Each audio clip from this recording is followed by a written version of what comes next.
В общем, пришла с вами пора поговорить о том, что же здесь в Польше есть такого, что важно не просто для поляков, а для всего человечества.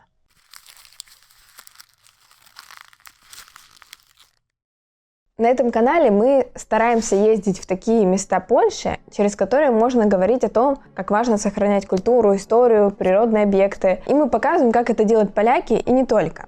В прошлом выпуске мы ездили в такое место под названием Кальвария Зебрzydzowska, которое для многих, наверное, ничего не говорит. А на самом деле она внесена в список всемирного наследия ЮНЕСКО. И нам стало важно посмотреть, какие объекты вообще вносятся в такой список, за что и сколько из них находится в Польше. Я думаю, вы многие слышали про этот список, про ЮНЕСКО, про организацию, которая собралась там всеми странами после Второй мировой войны, решила объединяться, чтобы сохранять мир на земле, сохранять природные объекты, сохранять культурные достопримечательности. Они вкладывают в это деньги. Если то, что находится под сохранением ЮНЕСКО, это место должно придерживаться строгих правил, чтобы на него не повлияли никакие, какая-нибудь лишняя застройка там не была. В общем, это все находится под охраной всего человечества. И оказалось, что в Польше внесено в этот список целых 17 объектов. Это как бы немало. По-моему, там в Новой Зеландии 2 или 3 объекта вообще внесено. А вот в Польше 17. И еще плюс 5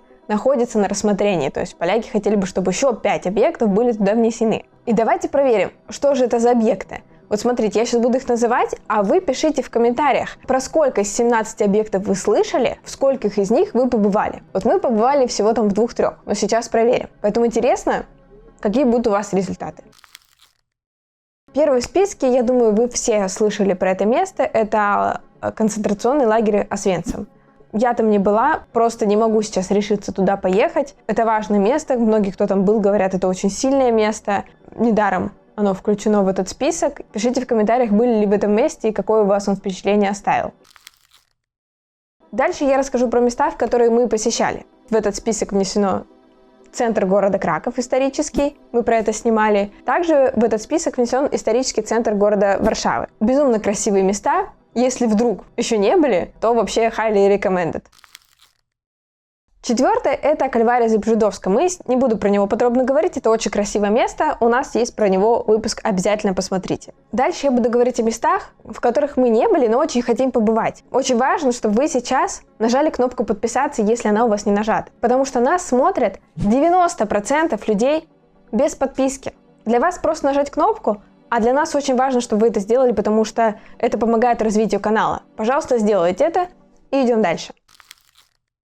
Следующие 2 места, это вот я в них очень хотела побывать, но еще никак мы до туда не доехали. Первое – это замок Тевтонского ордена в городе Мальборг. Мы до туда еще не доехали. И мы были во многих замках в Польше, но говорят, что то место – это просто вот сказка сказочная. А второе место, я про него узнала недавно. Кстати, это интересный момент, что многие места, названия часто людям ни о чем не говорят. Ты даже не знаешь, что в список всемирного наследия, то есть важного для всего человечества, внесены места, которых ты никогда не слышал и не понимаешь. Поэтому, мне кажется, очень важно посмотреть, в какой бы вы стране ни находились, что внесено в список, и съездить в эти места. Так вот, это место называется Церкви Мира в Еворе и Сиднице. Это такие небольшие села в Польше. И я смотрела фотографии с этих мест. Это безумно красивые церкви, и они очень особенные. Но мы обязательно туда съездим, поэтому подробнее будет потом.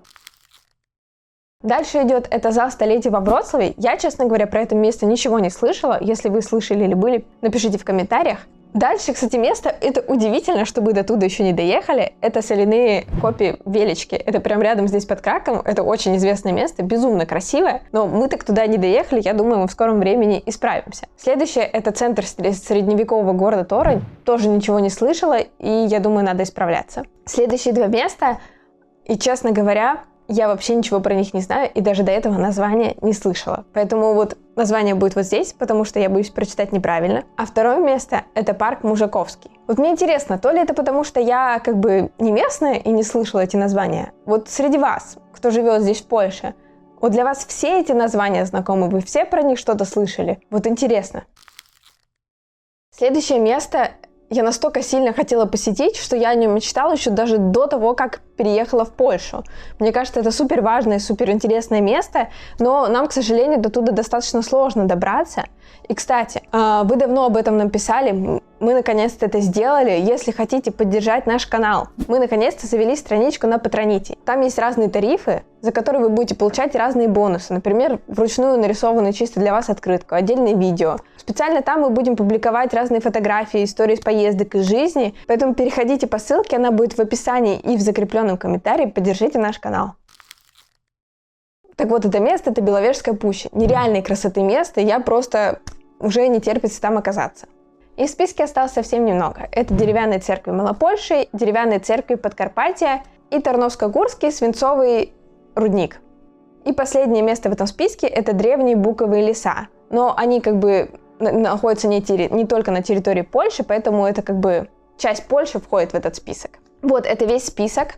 Мне кажется, очень интересно следить за деятельностью ЮНЕСКО, какие мероприятия они развивают, что они сохраняют, узнать, по каким критериям они что-то вносят в этот список. Также есть еще список нематериального наследия, то есть то, что нельзя пощупать. Это какие-то, может быть, песни, документальные съемки, рисунки или что-то такое, вот в плане то, что переходит от народа к народу. И, кстати, здесь есть одна вещь, которая внесена из Польши. Знаете, что это? Это краковские шопки. Это вот разновидность рождественского вертепа. Я, кстати, видела это мероприятие, которое проходит в Польше по соревнованию, так сказать, кто сделает их красивей, но никогда не понимала их значения. То есть, так как я не в контексте, видать, культурном, я не совсем знала про это. Надо теперь побольше узнать. Но странно, что из нематериального наследия только это внесено. Интересно, почему? Пишите в комментариях, какой результат у вас получился, про сколько из этих мест вы слышали и сколько из них вы посетили. И не забудьте поставить лайк. Мы старались. Спасибо, что досмотрели до конца, и берегите себя.